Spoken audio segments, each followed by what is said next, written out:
Hello लोगोफोर, नोंथांमोननिसिम आंनि गोसो गोरबोनिफ्राय बेरेफुंजानि खुलुमहरनाय थालायबाय। लोगोसेनो दिनै बोथोरनि फैयै फैयै दिननि बे अक्ट'बरनि दिनै 10 तारिख फुंबिलि समाव बिमा दुर्गा फुजानि तिथि पार्बन जब जे गोलैबाय, बेनिखायनो दिनै न'खराव जोंहा प्रसाद फुजा होनो नागिरदों लोगोफोर। मानो होननानै बुङोबा बिमा दुर्गाया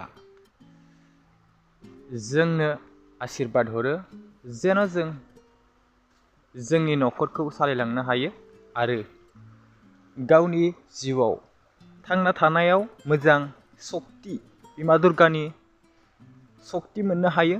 बेनि थाखायनो दिनै न'खराव फुजा होनो नागिरदों लोगोफोर।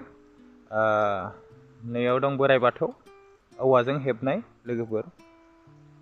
पाक्कानि बानायथ'नो हायाखै, बेनिखायनो औवाजोंनो हेबनानै फुजा होनाय जायो लोगोफोर। बिदिबा नोंथांमोननिसिम दुर्गा फुजानि आं बेरेफुंजायाव बेखिनि भिडिअखौनो लाबोनाय जाबाय लोगोफोर।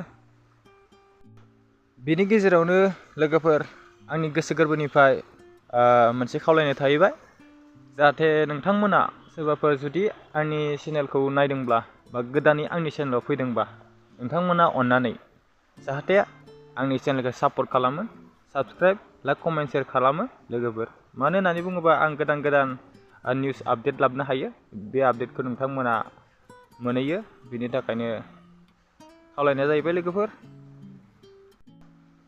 भिडिअखौ जोबजासे नायनायनि थाखाय नोंथांमोननिसिम रोजा रोजा साबायखर थाबाय लोगोफोर। बिदिबा बेरेफुंजानि बेखिनि भिडिअखौनो लाना फैनाय जाबाय।